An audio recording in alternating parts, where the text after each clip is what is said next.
नमस्कार दोस्तों, आप सभी का एक बार फिर से स्वागत है हमारे चैनल कथा भक्ति साधना में। आइए आज हम जानेंगे संतोषी माता व्रत कथा। आपको यह कथा पसंद आए तो प्लीज़ मेरे चैनल को सब्सक्राइब जरूर करिए और ऐसे ही रोचक कथा पाने के लिए कमेंट भी करिए। हिंदू धर्म में हर एक दिन किसी न किसी देवता को समर्पित होता है। शुक्रवार के दिन माता संतोषी को प्रिय है। संतोषी माता का व्रत पूजन करने के लिए शुक्रवार का दिन अति शुभ माना गया है। संतोषी माता व्रत कथा एक लोकप्रिय हिंदू कथा है जो संतोषी माता के बारे में है, जो संतोष, सुख, शांति और वैभव की देवी है। संतोषी माता व्रत कथा में यह संदेश है कि माता पिता का सम्मान करना चाहिए और उनके प्रति कर्तव्य निभाना चाहिए।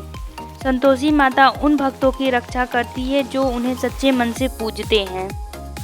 आइए संतोषी माता की कथा सुनते हैं। एक गांव में एक बुढ़िया थी। उनके 7 बेटे थे। 6 कमाने वाले थे जबकि एक निकम्मा था। बुढ़िया 6 बेटों की रसोई बनाती थी, भोजन कराती थी। जो पीछे बचता था वे 7वें को देती थी। परंतु वह भोला और सीधा था। वह कुछ नहीं करता था, कुछ मन में विचार भी नहीं लाता था। एक दिन वह अपनी पत्नी से बोला, देखो मेरी माँ को मुझ पर कितना प्रेम है। वह बोली, क्यों नहीं, सबका जूठा जो तुमको खिलाती हैं। वह बोला, ऐसा नहीं हो सकता, मैं जब तक आंखों से न देख लूं मान नहीं सकता। पत्नी हंसकर बोली, देख लागे तब मानोगे। कुछ दिन बाद त्योहार आया। घर में 7 प्रकार के भोजन व चूरमे के लड्डू बने। वह जांचने के लिए सिर दर्द का बहाना कर पतला वस्त्र सिर पर ओढ़े रसोई घर में ही सो गया। वह कपड़े में से सब कुछ देख रहा था।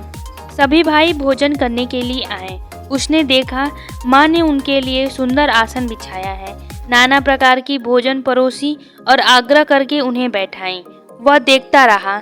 6 भाई भोजन करके उठ गए। तब माँ ने उनकी जूठी थालियों में से लड्डू के टुकड़े उठाकर एक लड्डू बना दिया।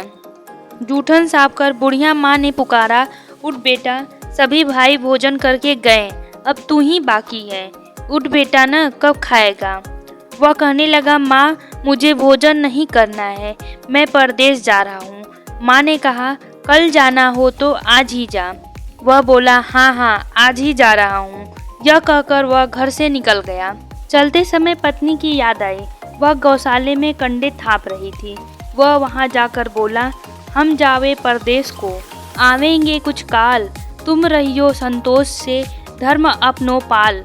वह बोली, जाओ पिया आनंद से, हमरो सोच हटाए, राम भरोसे हम रहे, ईश्वर तुम्हारे सहाय। देऊ निशानी आपुनी, देख धरू मैं धीर, सुधीमती हमारी विचारियों, राखियो मन गंभीर। वह बोला, मेरे पास कुछ नहीं, यह अंगूठी है, सो ले लो और अपनी कुछ निशानी मुझे दे दो।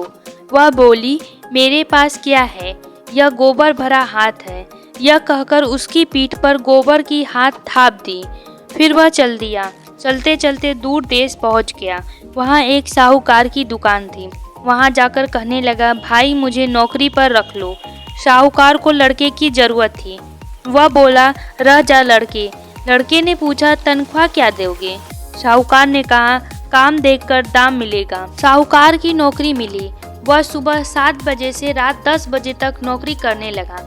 कुछ दिनों में दुकान का सारा लेन देन, हिसाब किताब, ग्राहकों को माल बेचना, सारा काम करने लगा। साहूकार के 7-8 नौकर थे। वे सब चक्कर खाने लगे। यह तो बहुत होशियार बन गया। सेठ ने भी काम देखा और 3 महीने में ही आधे मुनाफे का हिस्सेदार बना दिया। वह 12 वर्ष में ही नामी सेठ बन गया और मालिक सारा कारोबार उस पर छोड़कर चला गया।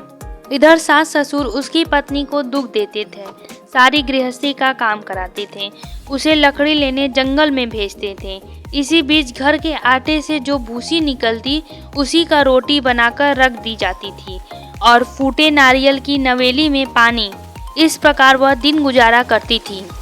एक दिन वह लकड़ी लेने जा रही थी कि रास्ते में स्त्रियों को संतोषी माता की पूजन करते हुए देखा। वह वहाँ खड़ी होकर कथा सुनने लगी और उसने पूछा, बहनों तुम किस देवी की पूजा कर रही हो और उसको करने से क्या फल मिलता है।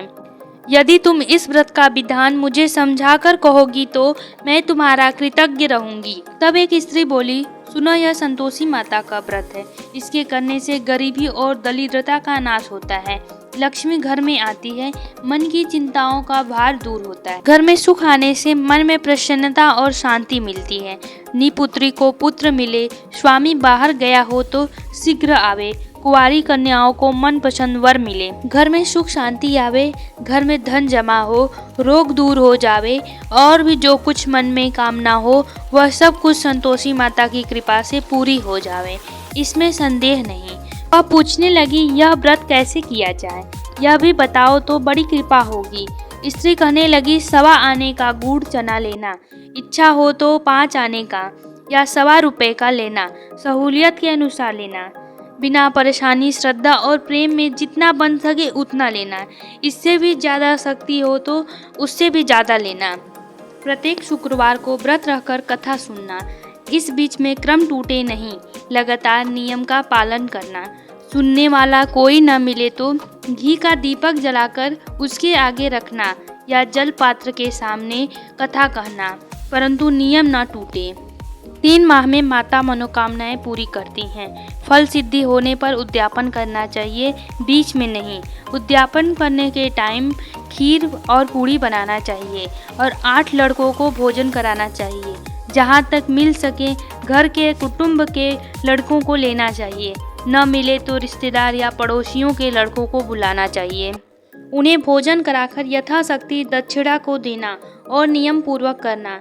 उस दिन घर में खटाई न कोई खाए। यह सुनकर बुढ़िया की बहू चल दी। रास्ते में लकड़ी का बोझ बेचकर उन पैसों से गुड़ और चना लेकर माता की व्रत की तैयारी के लिए आगे चली। सामने मंदिर दिखा, पूछने लगी कि यह किसका मंदिर है। सब कहने लगे संतोषी माता का मंदिर है। यह सुनकर मंदिर में जा माता के चरणों में पड़ गई। माँ, मैं बड़ी दुखी हूँ, व्रत के नियम को कुछ नहीं जानती, मैं निर्धन और दुखी हूँ। हे माता जगजननी, मेरा दुख दूर करो, मैं तेरी शरण में हूँ। माँ को दया आई। एक शुक्रवार को उसका भेजा हुआ पैसा आया। यह देख जेठ जेठानी मुँह सिकोड़ने लगे। इतने दिनों में इतना पैसा आया, इसमें क्या बड़ाई है। लड़के ताने देने लगे। चाची के तो अब पत्र आने लगा, रुपया आने लगा। अब तो चाची की खातिरदारी बढ़ेगी। अब तो चाची बुलाने से भी नहीं बोलेगी। बेचारी सरलता से कहती है, भैया कागज आवे, रुपया आवे तो हम सबका ही अच्छा है। ऐसा कहकर आंखों में आंसू भरे संतोषी माता के मंदिर में जाकर मातेश्वरी के चरणों में गिरकर रोने लगी। माँ, मैंने तुमसे पैसा कम मांगा, मुझे पैसे की क्या काम है, मुझे तो अपने सुहाग की काम है। मैं तो अपने स्वामी की दर्शन और सेवा मांगती हूँ। तब माता ने प्रसन्न होकर कहा, जा बेटी, तेरा स्वामी आएगा। यह सुनकर खुशी से बावली होकर घर में जाकर काम करने लगी। अब संतोषी माँ विचार करने लगी कि इस भोली पुत्री को मैंने तो कह दिया कि तेरा पति आएगा, परंतु वह आए कहाँ से। वह तो स्वप्न में भी इसे याद नहीं करता। उसे याद दिलाने के लिए मुझे जाना पड़ेगा। इस तरह माँ उस बुढ़िया के बेटे के पास जाकर प्रकट होकर स्वप्न में कहने लगी, साहूकार के बेटे सो रहा है या जाग रहा है। वह कहता है, माता सोया भी नहीं और जागा भी नहीं, बीच में हूँ, कहो कुछ आज्ञा है। माँ कहने लगी, तेरे घर बार कुछ है या नहीं। वह बोली, भोले पुत्र, तेरी घर वाली घोर कष्ट उठा रही है। तेरे माँ बाप उसे बहुत त्रास दे रहे हैं, तेरे लिए तरस रही है, तू उसके पास जा। वह बोला, हाँ माँ जी, यह तो मुझे मालूम है, परंतु जाऊँ कैसे। परदेश की बात है, लेन देन का कोई हिसाब नहीं, जाने का रास्ता नजर नहीं आता, कैसे चला जाऊँ। माँ कहने लगी, मेरी बात मान, सवेरे नहा धोकर संतोषी माता का नाम ले, घी का दीपक जलाकर दंडवत कर दुकान पर बैठकर देखते रहो, तेरा लेन देन चुक जाएगा, माल बिक जाएगा, साँझ होते धन की भारी ढेर लग जाएगी। वह सवेरे जल्दी से उठकर अपने भाई बंधुओं से अपने सपने की बात कहता है। वे सब उसकी बात अनसुनी करती और उसका मजाक उड़ाने लगे। कहीं सपने भी सच्चे होते हैं। एक आदमी बोला, देख भाई, मेरी बात मान, इस तरह सच और झूठ करने के बदले माँ ने जैसा कहा है वैसा ही करने में तेरा क्या जाता। तब वह उस आदमी की बात मानकर नहा धोकर संतोषी माता को दंडवत कर घी का दीपक जलाकर दुकान पर बैठ जाता है। थोड़ी देर में क्या देखता है, देने वाले रुपया लाने लगे, लेने वाले हिसाब लेने लगे। कोठी में भरे सामान के खरीदार नगद दाम देकर सौदा करने लगे। शाम तक धन का ढेर लग गया। मन में माता का चमत्कार देखकर वह प्रसन्न होने लगा। वह मन में सोचने लगा कि घर ले जाने के लिए गहना व कपड़ा खरीद ले और यहाँ से काम निपटते ही वह तुरंत रवाना हो जाएगा। वहाँ बेचारी बहू जंगल में लकड़ी लेने जाती है। लौटते वक्त माता जी के मंदिर पर विश्राम करती है। वह तो उसका रोज का रुकने का स्थान ठहरा। धूल उड़ती देख वह माता जी से पूछती है, हे माता, यह कैसी धूल उड़ रही है? माँ कहती है, पुत्री, तेरा पति आ रहा है। अब तू ऐसा कर, लकड़ियों के 3 बोझ बना। एक नदी के किनारे रख, दूसरा मेरे मंदिर पर छोड़ और तीसरा अपने सिर पर रख ले जा। तेरे पति को लकड़ी का गट्ठा देखकर मोह पैदा होगा। वह यहाँ रुकेगा, नाश्ता पानी बना खाकर माँ से मिलते जाएगा। अब तू लकड़ियों का बोझ उठाकर बीच चौक पे गट्ठा रखकर 3 आवाज़ जोर से लगाना। लो सास जी, लकड़ियों का गट्ठा लो, भूसी का रोटी दो, नारियल के खोपड़ा में पानी दो। आज मेहमान कौन आया है? बहुत अच्छा माताजी, बहुत अच्छा, कहकर वह प्रसन्न होकर लकड़ी के 3 गट्ठे ले आई। एक नदी पर, एक माताजी के मंदिर और एक घर ले गई। इतने में ही मुसाफिर आ पहुंचा। लकड़ी सूखी देख उस धनी की इच्छा उत्पन्न हुई कि यही भोजन बना खा पी के विश्राम करके गांव में जाएंगे। इस प्रकार वह रुककर भोजन बना खाकर विश्राम लेकर वह गांव को गया। सबसे प्रेम से मिला। उसी समय उसकी पत्नी सिर पर लकड़ी का गट्ठा लिए उतावली हुई आती है। लकड़ी की भारी बोझ आंगन में डालकर जोर से 3 बार आवाज़ देती है, लो सासू जी, लकड़ियों का गट्ठा लो, भूसी की रोटी दो, नारियल के खोखले में पानी दो। आज मेहमान कौन आया है? यह सुनकर उसकी सास बाहर आई।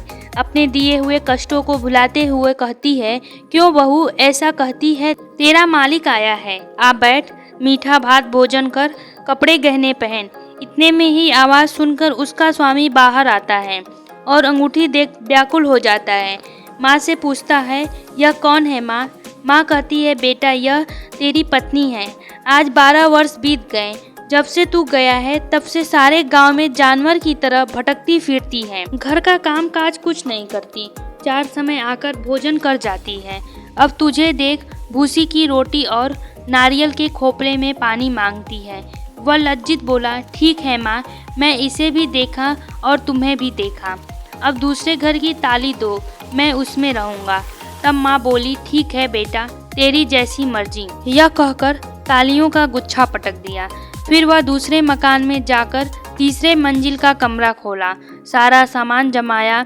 एक दिन में ही वहाँ के राजा के महल जैसा ठाट बाट बना लिया।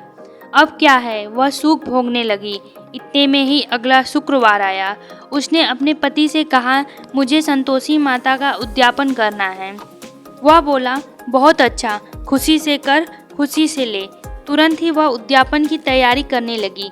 जेठ के लड़कों को भोजन के लिए कहने गई। वह आने के लिए तैयार हो गए, परंतु जेठानी ने अपने बच्चों को सिखाती है, देख रे, भोजन के समय सब लोग खटाई मांगना, जिससे उसका उद्यापन न हो। लड़के भोजन करने आए, खाना पेट भर खाया, परंतु बात याद आते ही कहने लगे, हमें कुछ खटाई तो दो, खीर खाना हमें नहीं भाता। देखकर अरुचि होती है। वह कहने लगी, भाई, खटाई किसी को नहीं दी जाएगी, यह तो संतोषी माता का प्रसाद है। लड़के उठ खड़े हुए और बोले, पैसा लाओ। वह भोली कुछ नहीं जानती थी, उन्हें पैसा दे दी। लड़के उसी समय हट करके पैसों की इमली खटाई ले आए और वहीं खाने लगे। यह देखकर बहू पर माता ने कोप डाल दिया। राजा के दूत उसके पति को पकड़ ले गए। जेठ जेठानी खोटे वचन कहने लगे, साला लूट लूट कर धन इकट्ठा कर लाया था। बच्चे कहने लगे कि चाचा को पकड़ ले गए, अब सब मालूम पड़ जाएगा। जब जेल की रोटी खाएगा तब उसे समझ आएगा। बहू को यह वचन सहन नहीं हुआ। रोती रोती माताजी के मंदिर गई और कहती है, माताजी, यह तुमने क्या किया? हंसाकर अब क्यों रुलाने लगी? माता बोली, पुत्री, तूने अभिमान करके मेरा व्रत भंग किया है। जल्दी सब बातें भुला दी। वह कहने लगी, माता, भूल तो नहीं हुई, न ही कुछ अपराध किया है। मुझे तो लड़कों ने भूल में डाल दिया। मैंने भूल से ही उन्हें पैसे दे दिए, क्षमा करो। माँ बोली ऐसी भूल होती है। वह बोली माँ मुझे माफ़ करो, मैं फिर से तुम्हारा उद्यापन करूँगी। माँ बोली अब भूल मत करना। वह कहती है अब भूल न होगी। माँ अब बताओ वे कैसे आवेंगे। माँ बोली जाओ पुत्री, तेरा मालिक रास्ते में आता हुआ मिलेगा। वह निकली और पति रास्ते में आता हुआ मिला। वह पूछती है तुम कहाँ गए थे? तब वह कहने लगा इतना धन जो कमाया है उसका टैक्स राजा ने मांगा था, उसे भरने गया था। वह प्रसन्न होकर बोली चलो घर चलते हैं। कुछ दिन बाद फिर शुक्रवार आया। वह बोली मुझे माताजी का उद्यापन करना है। पति ने कहा करो। वह जेठ के लड़कों को भोजन करने के लिए कहने गई। जेठानी ने एक दो बातें सुनाई और सब लड़कों को सिखाने लगी कि तुम सब लोग पहले खटाई मांगना। लड़के भोजन की बात पर कहने लगे हमें खीर खाना नहीं भाता, जी बिगड़ता है, कुछ खटाई खाने को दो तो चले। वह बोली खटाई किसी को नहीं मिलेगा, खीर खाना है तो आओ। यह कहकर ब्राह्मणों के लड़कों को भोजन के लिए बुलाया और यथाशक्ति दक्षिणा के जगह एक एक फल उन्हें दिया। इससे संतोषी माता प्रसन्न हुई। माँ की कृपा होते ही 9वें मास में उसको चंद्रमा के समान एक सुंदर पुत्र हुआ। पुत्र को लेकर वह प्रतिदिन माता के मंदिर जाती थी। माँ कहने लगी यह रोज आती है, आज तो मैं इसके घर चलूं, इसका आसरा देखूं तो सही। यह विचार माता ने भयानक रूप बनाया। गुड़ चना के समान मुख, चने के ऊपर सुंड के समान होठ, उस पर मक्खी भिनभिनाती रहती है। देहली पर पांव रखते ही उसकी सास कहने लगी देख रे कोई डाकनी चली आ रही है, लड़के इसे भगाओ नहीं तो किसी को खा जाएगी। लड़के भागने लगे, चिल्लाकर खिड़की दरवाजा बंद करने लगे। बहू एक रोशनदार से देखती है तो वह प्रसन्नता से पगली बन चिल्लाने लगी आज मेरी माता मेरे घर आई है। यह कहकर बच्चे को दूध पिलाने के लिए लाती है। इतने में सास का क्रोध फूट पड़ा। वह बोली मेरी बहू क्या उतावली हुई है, बच्चे को पटक दिया तो। इतने में माँ के प्रताप से जहाँ देखो तहाँ बच्चे नजर आने लगे। बहू बोली माँ जिसका व्रत करती हूँ वही यह संतोषी माता है। इतना कहकर चटपट सारे द्वार खोल देती है। सब माता जी के चरण पकड़ लिए। वे विनती करती हैं हे माता हम मूर्ख अज्ञानी पापनी हैं, तुम्हारे व्रत के विधि कुछ नहीं जानती। तुम्हारा व्रत भंग करके हमने बहुत बड़ा अपराध किया है। हे जग माता आप हमारा अपराध क्षमा करो। इस प्रकार माता प्रसन्न हुई। जैसे बहू को प्रसन्न होकर फल दिया वैसे ही माता सबको फल दे। जो भी संतोषी माता का व्रत करे और कथा सुनावे उसकी सारी मनोकामनाएं पूर्ण हों। बोले करुणामयी माता की जय। दोस्तों आपको यह कथा कैसी लगी कमेंट करके ज़रूर बताइए। अगर आपको वीडियो पसंद आई हो तो कृपया मेरे वीडियो को लाइक कर दें और शेयर भी कर दें। साथ ही मेरे चैनल को सब्सक्राइब भी ज़रूर करें। वीडियो को अंत तक देखने के लिए आपका दिल से धन्यवाद।